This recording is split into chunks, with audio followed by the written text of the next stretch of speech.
Welcome to Energy Stew. This is Peter Roth, your host. And I'd like to ask you, how's your dreaming going? Dreaming much lately? Are you having fun with it? Is it tough? You remember them? There's so much to know about dreaming. What about lucid dreaming? That's exciting to think about. How lucid are we, and what does that mean? So to help us answer that and other things about dreaming is the author of a wonderful book that I really enjoyed called A Visionary Guide to Lucid Dreaming, Methods for Working with the Deep Dream State. So I'm so happy to be doing this show with the author, Lee Adams. Lee, welcome to Energy Stew. Thanks, Peter. Thanks for having me on. Well, I'm so glad to talk with you because dreaming is, obviously very important to you. Definitely. And well, let's just look at the title about lucid dreaming, and what does that mean to us? Why do we need to call it lucid? What is it about dreaming that refers to? Yeah, it's a great question. Well, many people describe lucidity in dream experiences in different ways. So I'll define it for myself and what I define it as in the book. Lucidity is essentially just having some form of awareness that you're dreaming, awareness that you're you, and then you're bringing it into the dream space. So you have some type of sense of self, I guess, in the dream space. So there's many different types of lucid dreams that people have, such as like out of body experiences, astral projections, things like that, that could be qualified as a lucid dream because in those dreams you typically have some form of self-awareness that you're dreaming, that you're leaving your body or something like that, or you're having this amazing dream experience, and but you have a sense of, at least sense of self when you're having those experiences. And so that's generally what I describe as having a lucid dream. Many people imply that control is part of that dream experience, in order to, they're like, you can control your dreams. Well, that might be an option to have that experience while you're lucid, but it doesn't necessarily mean that that is a requirement to be lucid in a dream. So that's pretty much the basic definition that I use. Right. And while you were talking, I was thinking that maybe all of life is a lucid dream. Right. Yeah. Yeah. I think dreams are kind of reflections of our waking experience too. In that, in waking life, we can do things that don't have lucidity to them. A good example is driving the car, and sometimes you get to where you're trying to go to without even remembering getting in the car or turning at any turns or anything like that, and then you arrive at work and you're like, wow, how did I get here? Obviously you weren't really present and aware during that experience. Right. But if somebody slams the brakes on while you're in traffic or something like that, Wake up. then suddenly you're awake. So Well, I've noticed as a lifelong runner that most of my runs um, are forgettable almost immediately, actually. Even though I enjoy them, I like to run through the countryside or through the city, and but many of them are the same route. And when it's the same route, you're in more of a meditative state, and um, and all of a sudden it's like, which route did I take today? yeah. Or And what did I see even, right, and um, well, same thing with dreaming. Actually, I love my dreams. Sometimes they're clear when I wake up. I tell my wife about them, and she says, "Oh wow, look how much you remember of your dreams. That's incredible." And I don't write them down. I don't keep a record of them. It's kind of more like who I am anyway. Is that I'm ready for what's next, right. and don't try to hold on to the past. Hmm. But there are patterns of dreams that show up that tell us kind of what our basic interests are in Exactly. Yeah. reality. And when since I've been a runner, I've had many, many, many dreams where I'm running. Mm, It could be a race. It could just be, chasing people, running from people, but the feeling of being a runner just feels so great in my dreams. And then there are times where you're trying to run and you're in slow motion and you can't help get out of slow motion. yes. Yeah. I had those in my karate days Yes, when definitely. I I've had was those dreams.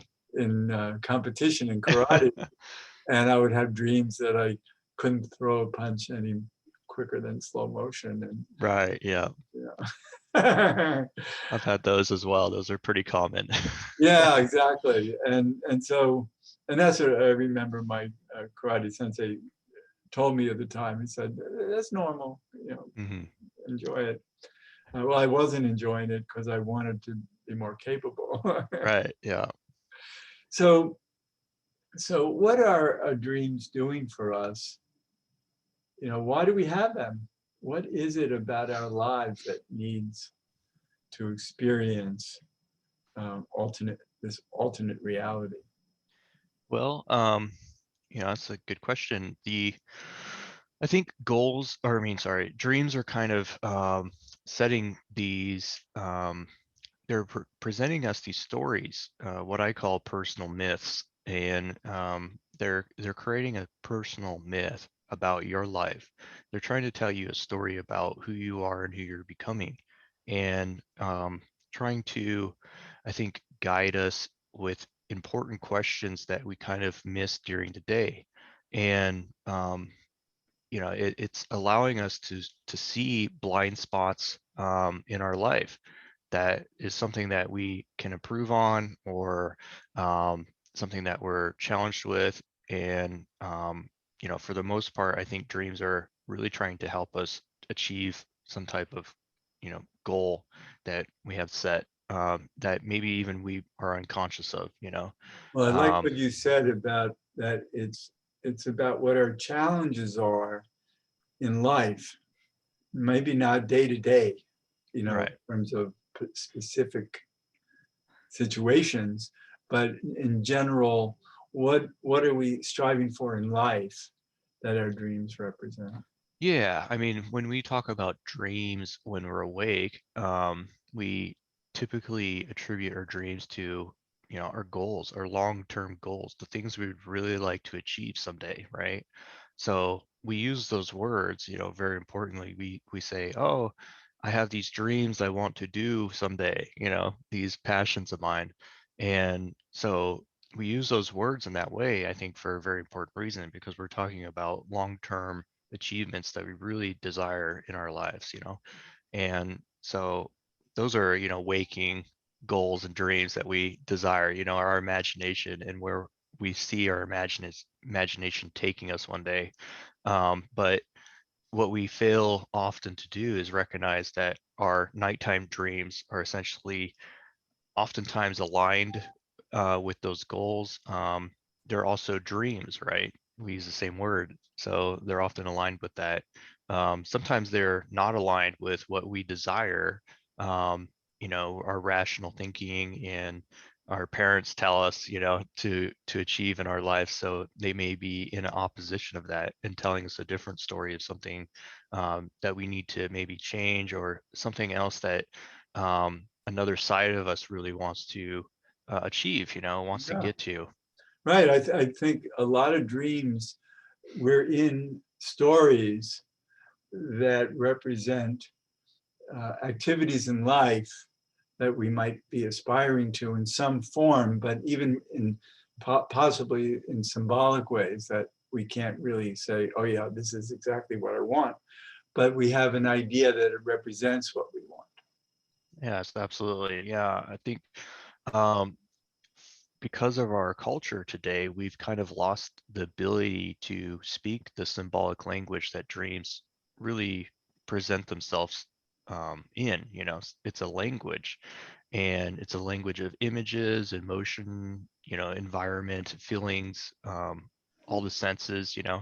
And so when we don't know the language of dreams, it seems weird and bizarre to many of us, and it's something that we would try to just kind of ignore in our culture, because of that. If you can't understand somebody that's speaking to you, then you really have no ability to communicate, and the information's kind of meaningless. So um, so really spending time to kind of learn the language that dreams are speaking to you in, um, really can open you up to what the message is behind it. And that's really what my kind of lifelong passion is really to understand the language of dreams, and hopefully inspire other people to look into that language and try to learn it so that they can communicate with themselves. But a lot of people think that dreams can be interpreted in explicit ways. And I just wonder, the symbolism in dreams, is it that, are the symbols that common that we can always say, oh, this is this and that is that? No, I mean, there are some symbols that I think are kind of um, surface level universal, right? Like a lot of people dream of water and the scary things underneath the water, and a lot of people say that symbolic representation of the water to be maybe attributed to like the unconscious and interacting with the unconscious, like this void that you can't really enter, and there's a bunch of Uh, danger and life in there. You don't really know what's in it. And so that and would be some one. people think that water might represent the mother. Right, which is again attributed to the unconscious, at least in Jungian type psychology, right? Uh, um, and in many ancient cultures use the same imagery to kind of convey the mother, the feminine, the unconscious, the heavens, as this kind of one way mirror almost that you can't look through, but it's peering at you kind of. So yeah, but I think, where it becomes a problem is where people kind of, they say, okay, they treat it um as a tool, dreams as a tool, versus what I really attribute dreams to be as a person, like a personality, almost a consciousness, right? So you and I are having a conversation. I wouldn't use you as a tool. That would be very disrespectful, and I wouldn't say, well, I've met Peter for, 10 minutes, and so I know everything about him. That would be very disrespectful. What I would, a more positive way would be to learn who you are through conversation, a two-way conversation, not a one-way conversation.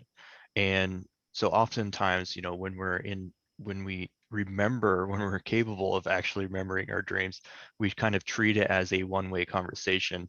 And so the dream told me something, I interpreted it this way, so therefore that's how it is. What I'm saying is that there's another option available to really engage with something. You converse with it, you have a conversation, so you communicate to the dream. And one method of doing that is through lucid dreaming. There's many methods, and dreams don't really end when you wake up. I don't believe. I believe they're part of our psyche all throughout the day. And so really ignoring that aspect of yourself, I think you're ignoring a great uh, um, a, a great powerful aspect of yourself that you're kind of just limiting down to in this short period of time at night.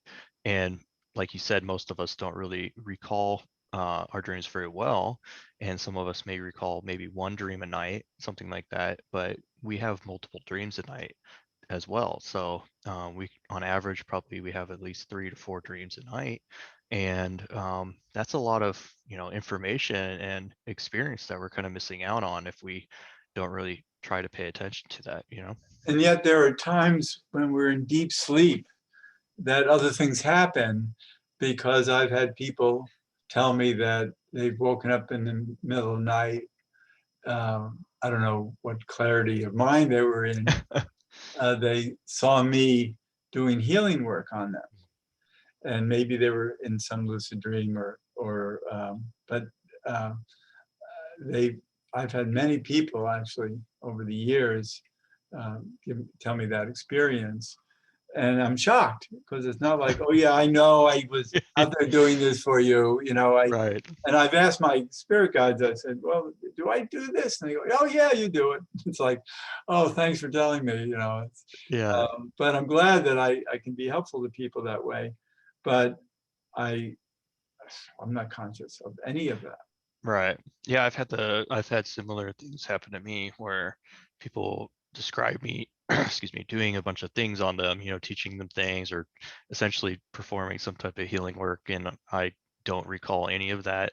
It's hard to really make sense of that if you're trying to be rational about it. You're not like, okay, these are the things I know, about science and dreams and what they say, like the mainstream science says about dreams, and it doesn't really fit into that, But at the same time, it's like, I don't really put a limit on dream experiences for people, and if they experience that, then that's what's happening, right, to them. So, and it's important, I think, for that person to look at that experience and really try to understand what that experience is, instead of me saying, oh, I didn't do that, that's fake or whatever. I say, well, what was your response to that? What was your emotional response? How did you feel about those things? Um, Most of those people, I think, are in hypnagogia, which is like a in-between state between being fully asleep and then awake.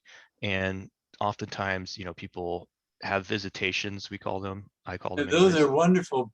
I look forward to those moments just before sleep or just after waking up in the morning where I'm half asleep, and all of a sudden there are people who show up, the conversations I'm hearing, crazy things happen that I just feel like I'm in another world, Yeah, and it's exciting, but and it's very fleeting, and it's not that memorable. I mean, right. it's whereas deeper dreaming states, you can recall a lot of the adventure of it. Yeah, definitely. I mean, there's a lot of adventure in dreams for sure, and you could take them as an adventure, and that's perfectly acceptable, I think, because they're really amazing experiences, especially if you engage with them. The more you engage with the dream, I think the more it engages with you. I would say it meets you more than halfway. So if you're, um, it's like if you're having a good friend and you desire to have a conversation with them and you kind of open up uh, the desire, you're like, hey, I'm here, I'm ready to talk. um, it's like your best friend who's just like, okay, let's talk, I'll do all the work for you, at that point. So really, I encourage people to kind of just be open to having the dream experience. And um, sometimes there are visitations. yeah. Yeah, the visitations, I mean, like I was saying, often happen in hypnagogia, that in-between state. And fortunately for you, it sounds like mostly a positive experience. Yes. For some people, it can be not so positive, and it can be disorientating and sometimes terrifying. So I really spent a good part of my book talking about that because in my past experience, I didn't have such a positive time in hypnagogia. It took me a lot of time and energy and work to really get through the initial fearful experience that you can have in that because it's so strange, It is, and yes. most, it's not something that we in our cultures really talk about, or it's kind of hushed, and disbelieved, I think, discredited by a lot of people. But a lot of people have that experience, and they're really having it. So um, it's important for people to understand that, so they don't really uh, get super terrified or scared of that experience, and they can actually work with it in different ways.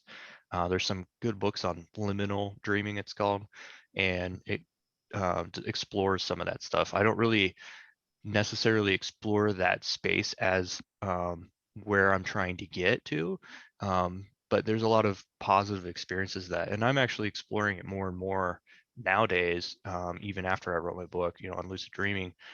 you're still lucid. I call it, it's still part of the lucid dreaming experience, but it's not really something I paid attention to, but I'm realizing more and more um, the interesting and unique experiences in that, and what can be used, what that can be used for to do different things. And because we're half awake, there's more of an opportunity to step into it in a controlling form and hold on to it, even though it's fleeting. It's not long stories that we have in the middle of the night. Right. Yeah. They're not usually story generated Right. experiences. The hypnagogic experiences are kind of like more like waking life than dreaming in many ways. It's there's no real long conversation or narrating type Right. experience or It's anything not, there like are no that. stories. They're just these kind of zappy experiences. Yeah. So I think it's definitely riding the veil between sleep and dreaming. And you can kind of sense that in the experience, things seem a lot more real in those experiences than maybe in a typical lucid dream. You're like, wow, I feel like this is real. Yeah, there And are times where like I'm going to sleep and all of a sudden I'm listening to people talking. yeah, It's yeah, like, I don't know those people. And let me tune in and see what they're talking about. Maybe yeah. I'll like it. Yeah, I mean, listeners may be like, well, um, I've kind of had that. That's, like maybe it's like a dream, like dreaming. You hear voices sometimes, like you'll hear obviously people talking in a dream, but it's actually, to me, oftentimes it sounds like a radio talk show, and just random people talking, and having Yeah, these conversations, and I'm yeah, like, you're what overhearing. is going on here? Who is this? Right, all of a Um, sudden our head is a radio antenna. yeah, I've heard radio talk shows having, they're hosting some type of show, and they're talking about, ads and stuff. And I'm like, okay, why am I dreaming about this? That's so funny. So I think, there's a little bit of reality mixed into dreams in that space. It's very unique. So Yeah, so so this is exciting about, who are we? What kind of brains are we living with that can do all this? right. And what are we, what levels of consciousness are there that aren't mundane? And how deep can it go? Certainly people who meditate can get into very rapturous places, and then there's also the whole idea of that there's an explicit and an implicate reality, and being in these states of let's call it surrender of the Mhm. mind, we can then travel into other dimensions. Yeah. I mean, these are really deep questions that you're saying, and unfortunately, in a short period of time, we can't answer all those questions. I Right, don't but it's think, fun to ask them. yeah, I don't think that anybody can answer these questions. So my goal really is to not answer questions for people. Um, you know, for me, I answer questions for myself. And what my goal though is to kind of to teach people some ways to really explore their dreams in a really engaged way and have their questions answered, that way. Because a lot of these questions are very personal to people, and me saying something or you saying something to somebody, it may not be what they're really asking or looking for. And so the best mentor I think that people could really get for these deep down questions is themselves.